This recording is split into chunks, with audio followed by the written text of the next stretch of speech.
sudah pengacara, saya berangkat ke bawah gitu loh. Iya.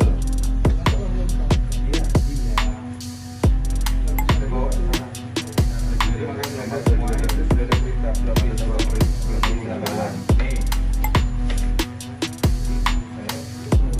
supaya nanti kamu lihat ada nggak barang-barang ini. Oh iya, nah kemudian saya bilang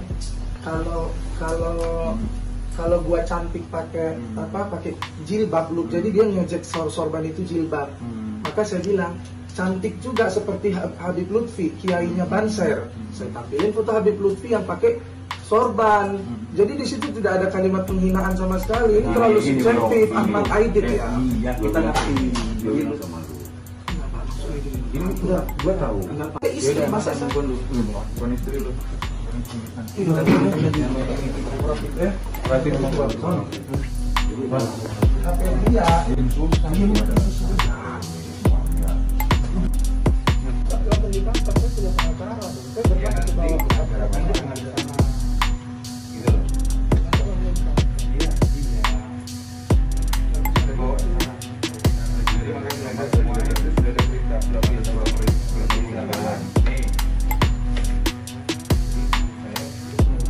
Supaya nanti kamu lihat ada nggak barang-barang ini. Oh iya, nah kemudian saya bilang kalau gua cantik pakai pakai jilbab look, jadi dia ngejek sorban itu jilbab. Maka saya bilang cantik juga seperti Habib Lutfi, kiainya Banser. Saya tampilin foto Habib Lutfi yang pakai sorban. Jadi di situ tidak ada kalimat penghinaan sama sekali. Ini terlalu subjektif. Ahmad Aidit ya. Iya, kita ngerti. Sama lu. Ini udah gua tahu. Pakai istri masa saya bukan istri lu. Berarti rumah gua. HP dia. Terus terang saya baru pertama kali dipanggil Habib di publik ini. Gelar Habib ini berat. Berat sekali.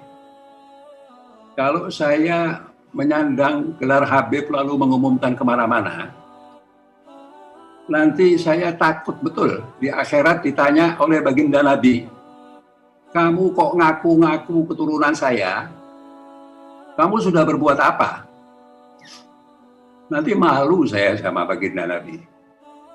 Jadi lebih baik Habibnya bukan cuma dikurungi, disimpan saja dulu. Itu pernah ada seorang alim terkenal pernah datang ke Indonesia, Al-Habib Abdul Qadir bin Ahmad As-Segaf. Dia datang ke Indonesia, dia bilang dia heran. Ini habaib di Indonesia ini sebagian besar tidak punya ilmu, tapi kok dihormati luar biasa oleh masyarakat Indonesia. Andai kata mereka punya ilmu, barangkali diangkat tidak boleh menginjak bumi. Terus diangkat terus, jangan sampai menginjak tanah. Nah, bagaimana mengawal habaib ini? Karena para habaib ini sebagian besar mengklaim merekalah yang akan mengawal kita, kira-kira begitulah ya. Nah, mengawal ini saya artikan dalam arti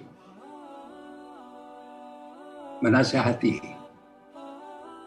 Jangan sampai habaib ini menyimpang dari garis Nabi besar Muhammad sallallahu alaihi wasallam. Menasihati itu juga bisa dalam bentuk kritik. Manusia harus selalu siap untuk dikritik. Kebangsaan itu apa? Kebangsaan itu adalah tujuannya macam-macam. Persatuan. Kita negeri yang terdiri dari berbagai suku bangsa, berbagai agama, penganut agama, ratusan bahasa daerah. Luar biasa ini. Founding Fathers kita ini. Luar biasa. Bisa menyatukan kita menjadi satu bangsa, satu negara, yaitu bangsa Indonesia. Ini harus kita jaga. Jangan sampai ulama atau habaib ikut-ikutan memecah belah. Ini sangat penting sekali. Itu, kebangsaan itu, salah satu artinya itu. Kebangsaan juga kita harus jaga kedaulatan negeri ini. Jangan sampai kita dikuasai oleh kekuatan-kekuatan asing, baik berupa pendudukan negeri ini oleh asing, maupun dikuasai ekonominya, dikuasai budayanya, dan sebagainya. Ini peran kita semua, termasuk peran dari habaib. Jangan lupa ya, bahwa apa yang terjadi di Timur Tengah, di Suriah, di Libya, dan sebagainya, itu karena perpecahan. Dan sebagian perpecahan itu didorong oleh kekuatan-kekuatan asing. Sehingga negeri itu hancur lebur. Kita lihat Libya sekarang, itu di zamannya, saya tidak mendukung Gaddafi ya. Di zamannya Gaddafi tidak ada kelaparan.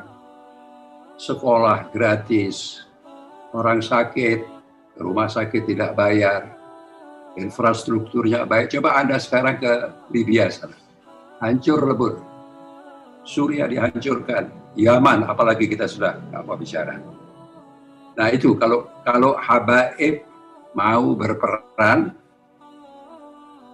perhatikan itu. Jangan sampai kita ikut di dalam tindakan-tindakan yang memecah belah bangsa ini. Jangan sampai kita ikut di dalam perilaku yang mendorong kepada lemahnya kedaulatan. Kebangsaan juga menimbulkan, menciptakan kesejahteraan bagi rakyatnya. Kebangsaan juga menghormati semua agama. Kita mayoritas Muslim, betul, di negeri kita. Tapi mayoritas itu tidak berarti boleh menekan minoritas. Bukan begitu. Minoritas itu tidak harus mengatakan harus diberi hak khusus. Sebab mayoritas di negeri ini itu bukan hanya mayoritas Muslim. Ada mayoritas gender. Saya tidak tahu apakah laki-laki lebih banyak dari perempuan. Lalu mengatakan presiden harus laki-laki. Karena mayoritas laki-laki. Ada mayoritas suku Jawa di negeri ini. Lalu kita mengklaim karena suku Jawa mayoritas, maka presidennya harus orang Jawa. Dan seterusnya, dan seterusnya. Apa benar itu? Apa bisa dibenarkan? Tidak ada. Negeri ini adalah negeri demokrasi. Setiap warga negara berhak untuk memilih dan berhak juga untuk dipilih. Dan kalau dia dipilih, dia harus dihormati. Tidak peduli sukunya apa. Tidak peduli agamanya apa. Ini kalau kita semua mau jadi warga negara yang baik. Kebangsaan dalam sisi agama, saya kira yang utama adalah memberikan kebebasan beragama. Saya sering dengar ya, bahwa ada klaim-klaim dari ustadz-ustadz tertentu atau habib-habib tertentu, Islam di negeri ini dipojokkan, Masya Allah. Masjid terbanyak di dunia itu ada di negeri ini. Ada lebih dari 800.000 masjid di negeri ini. Jumlah hujjaj, orang yang pergi haji, seluruh dunia yang paling banyak itu orang Indonesia. Majelis-majelis taklim, pesantren-pesantren, sekolah-sekolah agama bertebaran di seluruh negeri. Tidak ada pembatasan-pembatasan. Apa yang dimusuhi? Ya, dia bilang ada kriminalisasi ulama. Nah, ini harus hati-hati, ya. Kalau kita bicara kriminalisasi ulama, harus hati-hati. Apa artinya? Apa yang dimaksudkan itu bahwa kalau ada ulama atau yang menyebut dirinya ulama melanggar hukum boleh. Artinya kalau ada ulama yang melanggar hukum tidak boleh ditangkap, tidak boleh diproses di pengadilan. Mana ada aturan seperti itu? Nabi sendiri pernah mengatakan, kalau putriku Fatimah mencuri, dan itu tidak mungkin saya kira, kita semua yakin, maka aku akan potong tangannya. Tidak ada itu keistimewaan hukum buat ustadz, buat ulama, buat habib, tidak ada. Melanggar hukum harus diproses secara hukum. Kriminalisasi ulama itu istilah politik itu istilah politik. Kalau ada penegakan hukum yang tidak adil, kita ajukan ada lembaga-lembaga. Kita ajukan ke lembaga-lembaga yang bisa meluruskan itu semua. Nah, sekarang saya mau tanya, kalau Front Pembela Islam yang dipimpin oleh Habib Rizik, ya kita terbuka sajalah. Andai Front Pembela Islam yang dipimpin oleh Habib Rizik itu mengatakan bahwa mereka berjuang untuk kebangsaan, ya kan? Harusnya namanya diganti dong, FPK, Front Pembela Kebangsaan, bukan Front Pembela Islam. Yang mau dibela Islamnya itu yang mana? Ya saya katakan tadi itu, Islam di Indonesia ini luar biasa, lebih daripada kebebasan yang diberikan di mana-mana. Andai kata, saya ingin tanya juga ya, FPI ini katanya berjuang untuk melawan kezaliman, melawan ketidakadilan. Kok saya nggak pernah lihat ya FPI demo-demo memperjuangkan orang miskin di kota? Kapan itu? Kapan FPI pernah demo memperjuangkan buruh? Kapan itu? Kapan FPI pernah demo anti korupsi? Kapan itu? Kegiatan-kegiatan yang sering kita dengar di mata kita itu sweeping. Sweeping miras, minuman keras, sweeping hotel-hotel, semacam itu. Dan kalau FPI mau masuk ke dalam bidang politik, tidak dilarang untuk bikin partai politik. Bikin saja partai politik. Sekalian bikin PPI, Partai Pembela Islam. Boleh. Ada prosedurnya, ada syarat-syaratnya. Tapi jangan membawa agama ke dalam politik. Kenapa saya katakan jangan membawa agama ke dalam politik? Karena politik itu kotor.